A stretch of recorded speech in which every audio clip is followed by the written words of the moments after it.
એમના કેટલા ટાઈમથી કમરનો દુખાવો હતો, 5 વર્ષથી દુખાવો, મતલબ એમના આટલાથી આટલા ચાલી શકતા નતા. અમુક ટાઈમે સારું થઈ જાય, અમુક ટાઈમે થોડો વધારે દુખાવો હતો. મને કમરની તકલીફમાં દૂરબીનવાળું ઓપરેશન કરેલું છે, એ લીવેલ હોસ્પિટલમાં કરાવ્યું છે હિતેશભાઈ પટેલ દ્વારા. આજે મારે ઓપરેશન કરાયા 1 મહિનો પૂરો થઈ ગયો.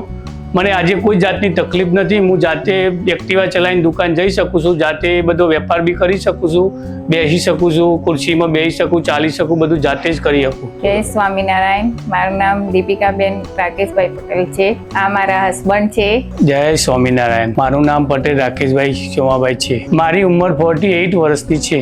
મારું મૂળ વતન માનસા અને હાલ અમદાવાદ રહીએ છીએ. મારી વર્કિંગ લાઈફ અત્યારે મારી પોતાની દુકાન છે ગિફ્ટ આર્ટિકલની, મેઘાણીનગર. એમના કેટલા ટાઈમથી કમરનો દુખાવો હતો, 5 વર્ષથી દુખાવો, મતલબ એમના આટલાથી આટલા ચાલી શકતા નતા. અમુક ટાઈમે સારું થઈ જાય, અમુક ટાઈમે થોડો વધારે દુખાવો હતો. પછી અમે યુટ્યુબ ઉપર જોઈને ડોક્ટરની હિતેશભાઈની સલાહ લીધી. 2-3 વખત ગયા અમે ત્યાં હોસ્પિટલમાં. તો ડોક્ટરે જે કીધું એમના સ્ટાફે ને એમને સારું લાગ્યું થોડું, એટલે અમને ઈચ્છા થઈ આ કરાવવાની, ઓપરેશન કરવા. મારે આજથી 5-6 વર્ષ પહેલા કમરની તકલીફ થઈ હતી. તે ઘણા ડૉક્ટરને બતાવ્યું હતું, પણ ફરક પડી જાય, મટી બી જતું હતું. પાછું 2 મહિના પછી એના એ થઈ જતું હતું. પછી આ રીતે 5-6 વર્ષ નીકળી ગયા. અને MRI બી 2-3 વર્ષ પહેલાં કરાવી હતી. ફરી એમાં બી ગાડી ખસેલી જ બતાવતી હતી. બધા ડૉક્ટર ઓપરેશન જ કરવાનું કહેતા હતા. પછી ફરી એક દિવસ આ સાહેબની મુલાકાત થઈ. અમારા બાજુમાં એક બેનનું ઓપરેશન કરાયું હતું, એમના દ્વારા અમારી મુલાકાત થઈ. એમના દ્વારા અમે એક સાહેબને મળવા ગયા. તે પહેલાં 3જા મહિનામાં ગયા હતા. તે વખત સાહેબ એવું કીધું, દવા આપું છું, મટી જાય તો ઓપરેશન કરવાની કોઈ જરૂરત નથી. પછી 2 મહિના સારું લાગ્યું. પછી 6થા મહિનામાં દુખાવો ભાવ વધી ગયો. તે અમે પાછા ફરી સાહેબને મળવા ગયા. તે સાહેબ કે MRI કરાવવી પડશે. તે MRI કરાવીને સાહેબ કે હવે ઓપરેશન કરાવવું પડશે તમારે. તો અમે પછી 2 દિવસ રાહ જોઈને ઓપરેશન કરવાનું ડિસિઝન લઈ લીધું.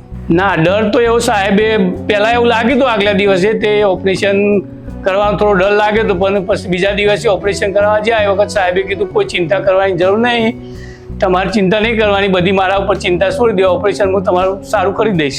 અમે જ્યારે હોસ્પિટલમાં ગયા એટલે સાહેબે કીધું તમારે કમરની ગાદી 5મા મણકામાં ખસી ગઈ છે, તેનું ઓપરેશન કરાવવું પડશે. એટલે સાહેબ કે અમે સાહેબને પૂછ્યું કે આમાં ઓપરેશન કેવી રીતે થાય. એટલે સાહેબ કે આમાં ઓપરેશન તમારે જે ગાદીનો ભાગ વધી ગયો છે એ કટિંગ કરવાનો. એટલે મેં સાહેબનું પેલું સ્ક્રૂ લગાવવાના આવશે. એટલે કે આમાં સ્ક્રૂ લગાવવાની કોઈ જરૂરિયાત નથી, ખાલી તમારે જે ગાદીનો ભાગ વધ્યો એ કટિંગ કરી દેવાનો. એમનો મેં જોવાના અમુક વાર કમરની વધારે તકલીફ થઈ જતી હતી, ત્યારે અમુક વાર આટલાથી આટલા ચાલી શકતા નતા. પછી અમુક વાર એમનો અમે 1-2 જગ્યાએ ગયા ગાદી બેસાડવા, એટલે એમનો વધારે થોડી તકલીફ થઈ ગઈ હતી. તો બહુ ચાલી શકતા નહોતા, સીડીઓ ચડી શકતા નહોતા, એક્ટિવા બી ચલાવી શકતા નહોતા બહુ. મને કમરની તકલીફમાં દૂરબીનવાળું ઓપરેશન કરેલું છે, એ લીવેલ હોસ્પિટલમાં કરાવ્યું છે હિતેશભાઈ પટેલ દ્વારા. ઓપરેશન કરાયા પછી ઓપરેશન બહાર લાવ્યા. એના પછી લગભગ અડધા કલાક, મને તો પહેલાં ભાન જ નહોતું બહાર લાવ્યા વખતે. પછી 10-15 મિનિટ ભાન આવે એટલે મને આમ લાગતું જ નહોતું તે ઓપરેશન કરાયું એવું, ખબર જ નથી પડી તે ઓપરેશન થઈ ગયું એવું. બહાર લાવ્યા પછી કોઈ પગનો દુખાવો, કશું જ નહોતું દુખાવો. હું જાતે ઊભો થઈ શકતો હતો, બધું જાતે જ કરી શકતો. એ અડધા કલાક પછી તરત જ. આજે મારે ઓપરેશન કરાયા 1 મહિનો પૂરો થઈ ગયો. મને આજે કોઈ જાતની તકલીફ નથી. હું જાતે એક્ટિવા ચલાવીને દુકાન જઈ શકું છું, જાતે બધો વેપાર બી કરી શકું છું, બેસી શકું છું, ખુરશીમાં બેસી શકું, ચાલી શકું, બધું જાતે જ કરી શકું. એમને બહુ સારું થયું છે. ઓપરેશન કરાયા પછી તો ઘણું બધું ફરક પડી ગયો છે. જાતે બધું કામ કરી શકે છે, દુકાને બી જઈ શકીએ છીએ અમે, જાતે પોતાનું બધું જાતે કરી શકે. પહેલાં નહોતા કરી શકતા, હવે બધું ઓકે છે. મારા હસબન્ડ જેવી કોઈને તકલીફ હોય તો આ ડિસિઝન લઈ શકાય. દૂરબીનવાળું ઓપરેશન સક્સેસફુલ છે. ત્યાંનો સ્ટાફ બી બહુ સારો છે. અને હિતેશભાઈનો ખૂબ ખૂબ આભાર ડૉક્ટરનો. હું થેન્ક યુ કહું છું સાહેબને, આ બહુ સારું કામ કર્યું છે. દૂરબીનવાળું ઓપરેશન કરાયા પછી મને આજ દિન સુધી કોઈ જાતની તકલીફ પડી નથી. કમરની જો મારા જેવી કોઈને તકલીફ હોય અને 5 વર્ષથી પીડાતા હોય તો સાહેબની સલાહ લઈ અને દૂરબીન વળી ઓપરેશન કરાવવું જોઈએ. એની રાહ ના જોવાય.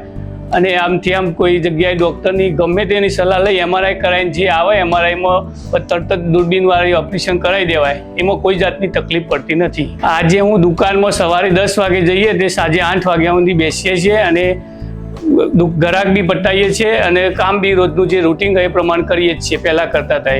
હું લિવેલ હોસ્પિટલને થેન્ક યુ કહું છું અને ડૉક્ટર હિતેશભાઈનો આભાર માનું છું.